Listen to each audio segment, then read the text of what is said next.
네, 안녕하세요. 방금 소개받은 박형근이라고 합니다. 오늘 제가 소개드릴 주제는 인더스트리 4.0 시대 스마트 제조업이라는 내용인데요. 이 인더스트리 4.0이란 키워드는 이제 독일에서 시작된 정책적인 키워드가 되겠습니다.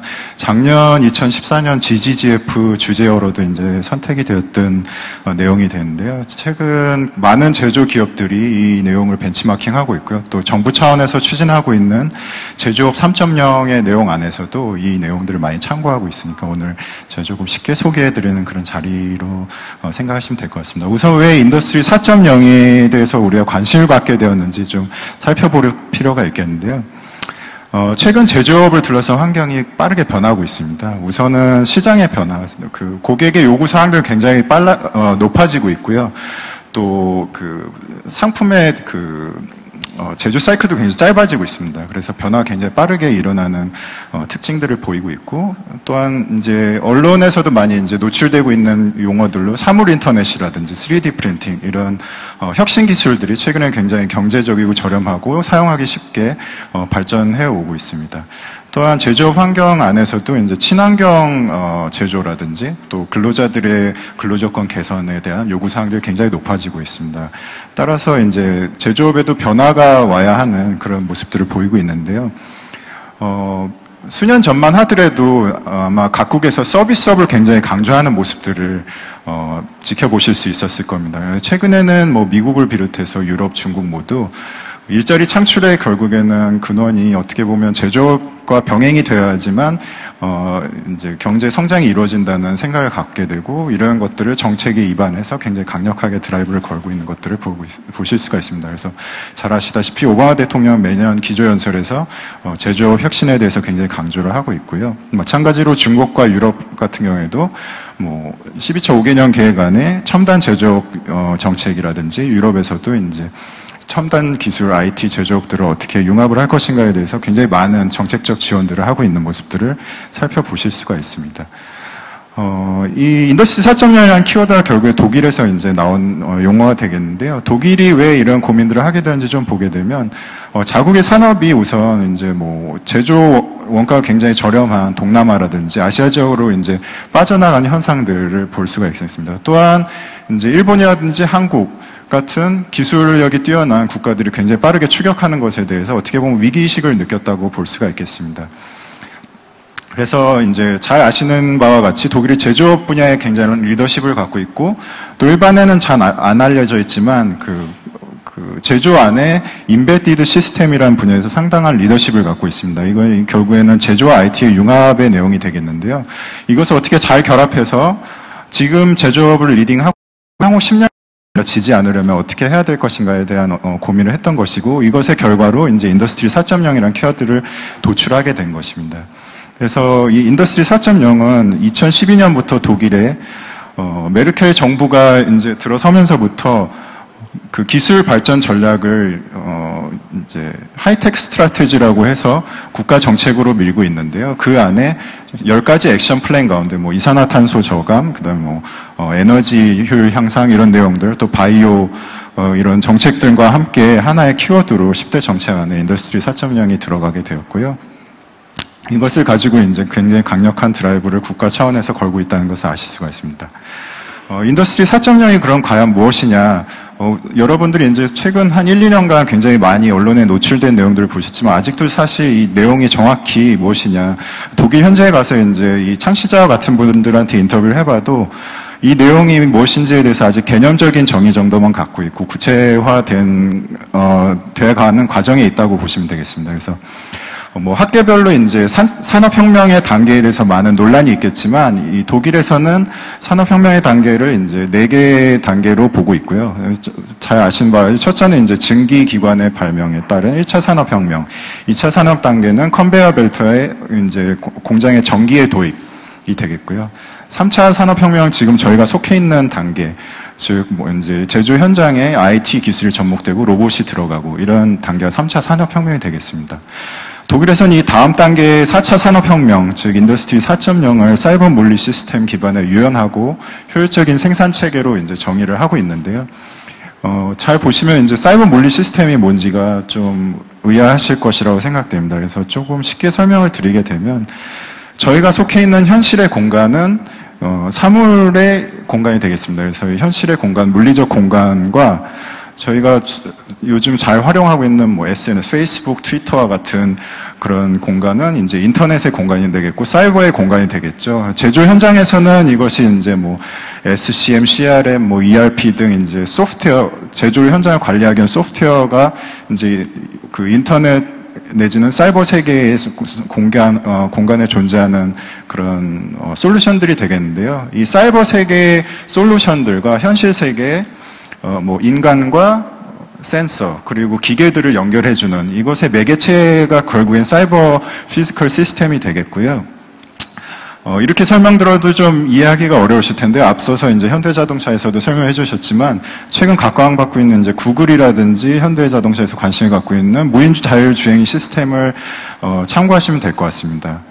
이런 스마트 기기들 결국엔 현실의 세계를 인지할 수 있는 센서들, 그러니까 뭐 비전 센서라든지 레이저 센서라든지 이런 것들을 사이버 세계, 즉 정보, 뭐 교통 정보 아니면은 또 날씨 정보 이런 것들을 연결해서 의사결정을 할 수 있는 시스템, 이것이 결국엔 사이버 물리 시스템이 되겠습니다. 그래서 이런 사이버 물리 시스템을 결국에는 공장에 적용하겠다는 것이 인더스트리 4.0의 핵심이 되겠습니다. 이제 인더스트리 4.0의 가장 큰 변화가 뭔지 좀 살펴볼 필요가 있는데요. 과거 3.0 시대에는 이제 중앙에 기존에 입력된 내용, 입력된 로직에 의해서 기기들이 움직이고 제조를 하는 이런 로직이 되었겠습니다. 하지만 이제 인더스트리 4.0 시대로 넘어가게 되면요. 그 소재나 반제품 자체가 지능화가 됩니다. 그래서 소재나 반제품에 메모리라든지 스마트 컴퓨터가 탑재가 되어서 스스로 자기가 어떻게 가공이 되어야 될지 주변 환경에 소통을 하게 되는 그런 로직의 역전이 일어나게 되고요. 이것을 이제 독일에서는 서비스 로직의 역전이라고 정의하고 인더스트리의 가장 큰 핵심 개념으로 내용을 얘기하고 있습니다. 결과적으로 이런 인더스트리 4.0의 개념이 도입되게 되면 어떤 변화가 일어나게 될지 좀 살펴보게 되면 과거 이제 3.0 시대에는 제조 현장이 굉장히 무겁고 경직되어 있습니다. 그러니까 정해진 순서에 따라서 생산이 되어야 하고 또 이제 기기들도 움직이기가 굉장히 어렵고 하지만 4.0 시대가 되면요.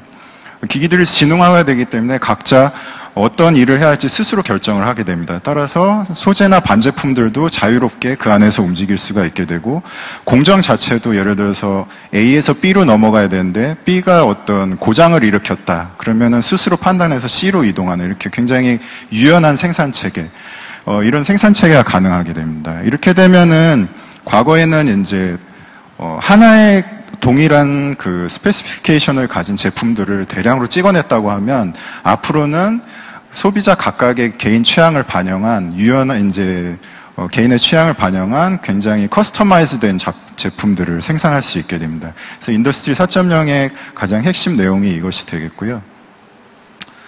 독일에서는 그럼 어떤 걸 노리고 있느냐? 이런 인더스트리 4.0의 개념을 도입하게 되면 이제 독일 과학기술위원회에서 추정하기로는 생산효율이 30%까지 향상될 수 있을 것이다. 즉 생산자에게 굉장한 이득이 될 것이고 소비자 입장에서도 이제 3D 프린팅 업계를 이끌고 있는 잘 아시는 스트라타시스라는 회사가 있는데요. 이 회사에서 소비자에게 조사를 해보니 당신만을 위한 제품을 만들면 얼마까지 지불할 용의가 있습니다. 설문조사를 해보면 15에서 20%까지 더 지불할 용의가 있다. 이렇게 얘기를 하고 있습니다. 그래서 결국에는 생산자도 이득을 얻고 소비자도 가치를 얻게 되는 양자 윈윈할 수 있는 이런 개념이 되겠다고 보시면 되겠습니다. 그러면 어떤 것들이 변화가 올지 좀 살펴보게 되면요. 가장 최근에 좀 재미있는 예로 나이키 아이디라는 혹시 제품을 아시는지 모르겠습니다.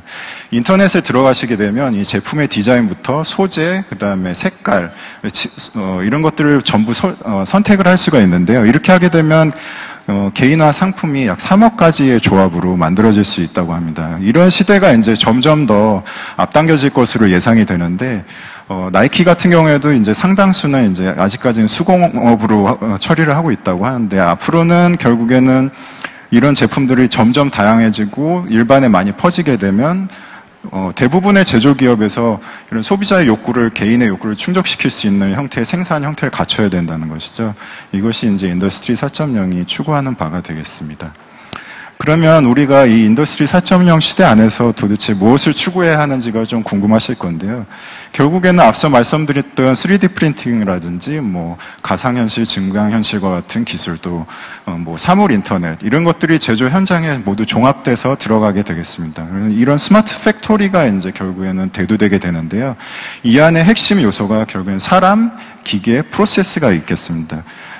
결국에는 사람이 똑똑해져야 되고 프로세스도 지능화돼야 되고 각각의 기기들도 똑똑해져야 되는 이런 말을 추구하는 것이 이제 인더스트리 4.0 안에서의 추구 방향이 되겠습니다. 결국 이것을 통해서 시장의 변화가 요구하고 있는 유연한 공정, 그 다음에 굉장히 친환경적인 공정, 또 안전하고 소비자의 가치도 높여줄 수 있는 이런 목적을 추구하게 되는 것이겠죠.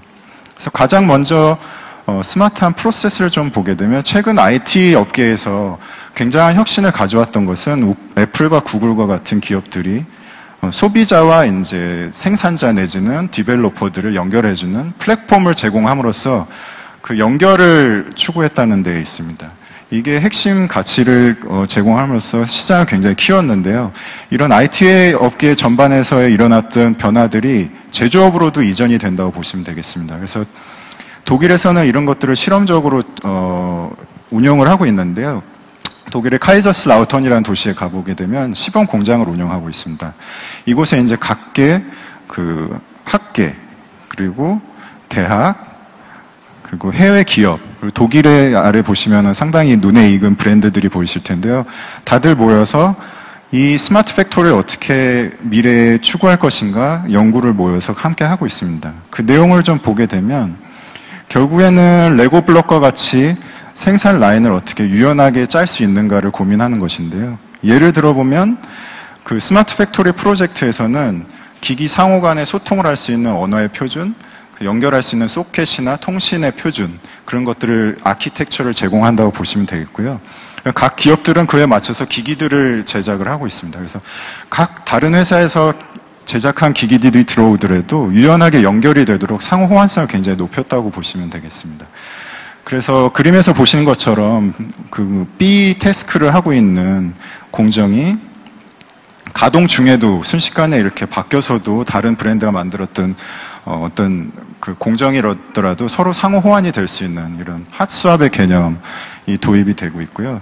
또한 새로운 임무를 바로 부여해서 공정 중에도 새로운 임무를 부여해서 추가적인 공정을 설치할 수 있는 이런 굉장히 유연하고 신속하게 대응할 수 있는 생산 체계를 만들어내는 것을 목적으로 시범 공장을 운영하고 있습니다. 그래서 상당 수준 표준화를 이루고 있는 것으로 파악이 되고 있고요. 결국에는 이것을 통해서 무엇을 얻고자 하는가를 좀 보게 되면 이제 독일의 강점이 생산 쪽에 있었다고 하면 이것을 고객 가치 그리고 또 물류 또한 서비스와 같은 사후 관리까지 모두 연결하겠다는 개념. 그래서 엔투엔드 엔지니어링을 통해서 전 밸류 체인에서 장악력을 가져가겠다는 것이 이제 어떻게 보면 독일의 야심찬 계획이 되겠고요. 두 번째로는 이제 기기들이 스마트해져야 되는데요. 말씀드렸던 것처럼 개인화 생산을 하게 되면 굉장히 체계가 복잡해지게 됩니다. 그래서 보시는 그림이 이제 복잡게 그림을 형상화한 것인데 이렇게 미래 생산체가 굉장히 복잡해지는 건데요. 그 개미의 집단을 보면 개미 하나하나들은 굉장히 낮은 지능을 갖고 있지만 집단으로 움직이게 되면 그 굉장히 응징력이 높아지게 됩니다. 그래서 생산 체계도 이러한 것들을 갖춘다고 보시면 되겠는데요. 결국에는 하나의 기기가 과거처럼 그냥 시키는 일만 하는 더미의 역할을 하는 것이 아니라 스스로 지능화가 되어서 어떤 집단 지성을 발휘할 수 있는 이런 공장이 된다고 보시면 되겠습니다. 그래서 이것의 핵심 요소 중에 하나가 스마트 메모리가 되겠습니다. 그래서 저희가 흔히 요새 제품들에서 볼 수 있는 바코드나 그다음에 QR코드와 같은 이런 스마트 메모리가 정보를 담고 있는데 이것들이 소재나 반제품에 붙어서 자신들이 어떤 히스토리를 거쳐왔는지, 어디서 생산됐는지, 무슨 가공을 거쳤는지 이런 히스토리를 담고 어떤 컨텍스트를 담게 되는 내용이 되겠는데요. 이런 것들이 점차 발전해서 오른쪽으로 갈수록 이제 마이크로 컴퓨터와 같은 형태로 발전을 하게 됩니다. 우측 상단에 이것이 이제 아까 말씀드렸던 스마트 팩토리 프로젝트 중에 하나인 샘프롬이라는 이제 프로젝트인데요. 이 안에는 뭐 인터넷 웹 서버, 그 다음에 마이크로 프로세서, 메모리, 그리고 랜 케이블을 연결할 수 있는 소켓까지 모두 다 갖춰져 있는데 불과 사이즈가 각설탕 2개 합친 정도의 사이즈가 되겠습니다. 이런 표준화된 메모리들을 개발을 통해서 결국엔 공정을 최대한 연결을 하겠다는 이런 계획이 되겠고요. 뭐 이것들이 가격도 비싸고 부피도 좀 있으니까 소재나 반제품 전부 붙일 수는 없을 테고 이런 뭐 이동한 팔레트에도 붙이는지 이런 방법들을 채택을 하게 됩니다.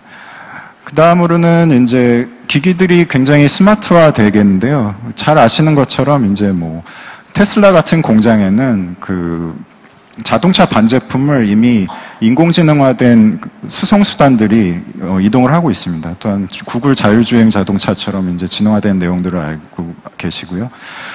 왼쪽 아래 보시는 이제 MIT의 백스터라는 로봇이 좀 주목할 만한데요. 사람이 수행할 수 있는 기능들을 대부분 다 복사할 수 있다고 합니다. 근데 이 로봇 한 대 가격이 차 한 대 가격 정도에 불과하거든요. 그렇게 되면은 앞으로는 굉장히 단순 근로직의 임무들은 이제 대체를 하게 되고 그 단순한 업무들을 하시는 분들 좀 더 가치 있는 일을 할 수 있도록 그렇게 유도를 하게 되겠죠. 그래서 이런 기기들의 스마트화된 내용들이 상당수가 있겠습니다.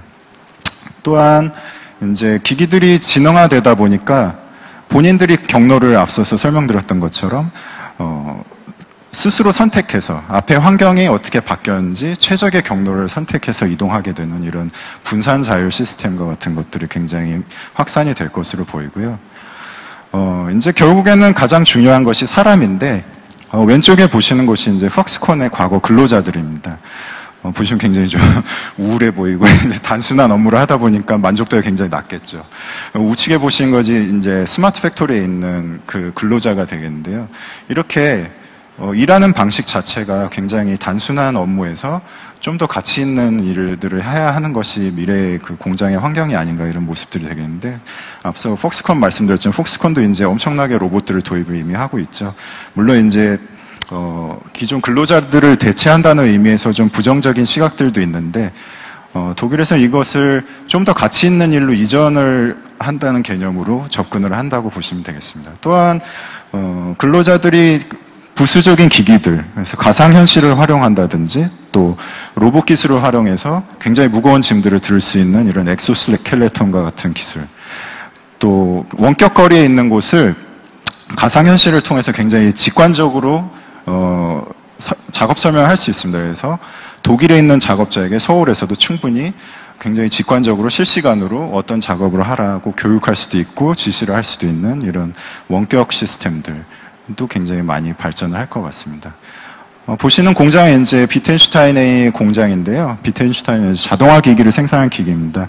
이게 슈투트가르트라는 도심 안에 있는 공장이 되겠습니다. 그래서 굉장히 조용하고 보기에도 굉장히 친환경적이죠. 이렇게 미래에는 공장들이 변화할 것으로 보이고요. 심지어 이제 생산 과정에서 나오는 열을 지역사회 난방에도 활용을 하고 있습니다. 이렇게 지역 공원에도 활용하는 이런 공장들이 되겠습니다. 그래서 조금 피부에 와닿는 사례로 포스콘 뭘 하고 있는지 좀 보여드리고자 하는데요. 포스코 같은 경우에는 이제 제품이 철판을 이제 감은 코일이라든지 두껍게 이제 밀어낸 철판, 후판이라고 부르는데 여기에 이제 스마트 칩들을 적용해서 제품을 관리하고 있습니다. 그래서 과거에는 작업자들이 100m 정도 되는 거리를 일일이 100개의 제품을 찍으러 다녔어야 되는데요. 지금 선자리에서 이제 재고 관리를 할 수가 있게 됐습니다. 그래서 시간을 70%가량 단축하는 이런 효과들을 보게 됐고요. 또 스마트 워크를 도입해서 이제 다른 곳에서도 많이 하시지만 뭐 모바일 환경에서도 본인의 업무를 수행할 수 있는 이런 환경을 구축을 했습니다. 또한 이제 가장 좀 쉽게 먼저 도입될 수 있는 사례가 되겠는데요. 에너지 관리 시스템이 굉장히 작은 투자로 큰 효과를 볼 수가 있습니다. 그래서 포스코 같은 경우에도 일부 사업장에 뭐 예를 들면은 이제 산소 공장이라는 곳이 있는데 뭐 불과 2억 정도의 투자를 통해서 10배 가까이의 연간 수익 개선 효과를 봤던 이런 사례들이 좀 있겠고요. 또한 모든 공장을 이제 3D 컨텐츠로 구성해서 교육을 한다든지 아니면 시뮬레이션을 사전에 할 수 있도록 이렇게 구축을 하고 있습니다. 또한 고장도 이제 기기가 고장이 나게 되면 이게 굉장한 비용인데 이거를 사전에 뭐 60시간 이전 내지는 1, 2주 전에 고장이 날 것이니 미리 대비책을 세우세요. 교체를 하세요. 이렇게 예측 진단을 할 수 있는 이런 예측 진단 부문도 상당한 지금 확산을 보이고 있습니다. 그래서 이런 것들을 다른 기업에서도 많이 참고하시고 이미 많이들 적용하고 있는 내용들이라고 보시면 되겠고요. 그래서 결국에 그러면 인더스트리 4.0이 무엇이냐 그러면 내용들 보시면 아시겠지만 미래 제조업의 모든 기술을 이렇게 융합해 놓은 어떤 하나의 프레임워크라고 보시면 되겠습니다. 그래서 독일에서 잘하고 있는 것은 개별 기술은 우리나라에서도 상당히 잘 발전을 하고 있는데요. 이것들을 하나로 묶는 것이 굉장히 부족하거든요. 이것을 정책적으로 잘 묶고 캐테고리화해서 굉장히 체계적 육성을 한다는 것이 의미가 있는 것이고요. 이런 것들을 우리나라에서 상당히 참고할 필요가 있겠습니다. 또한 이걸 브랜딩화해서 자신들의 브랜드를 통해서 해외 기지에도 이제 상당히 열심히 마케팅을 하고 있다는 것이 내용이 되겠고요. 우리가 그러면은 앞으로 이런 것들에 어떻게 대응을 해야 하느냐. 저희가 이제 한국이 좀 경쟁력이 떨어지는 부분이 독일 같은 경우에는 중소 대기업, 그 다음에 고객까지도 상당히 연결성이 높다는 데 큰 의미가 있습니다. 그래서 우리도 이런 어떤 하나의 굉장히 큰 키워드를 앞두고 체계적으로 정부 그리고 중소 대기업 각 기관들 그리고 또 고객들까지도 엮어서 하나의 큰 사슬로 엮어줄 수 있어야 한다는 것이 이런 인더스트리 4.0으로부터 얻을 수 있는 교훈이 아닐까 그렇게 생각을 합니다. 이것으로 제 발표를 마치겠습니다. 감사합니다.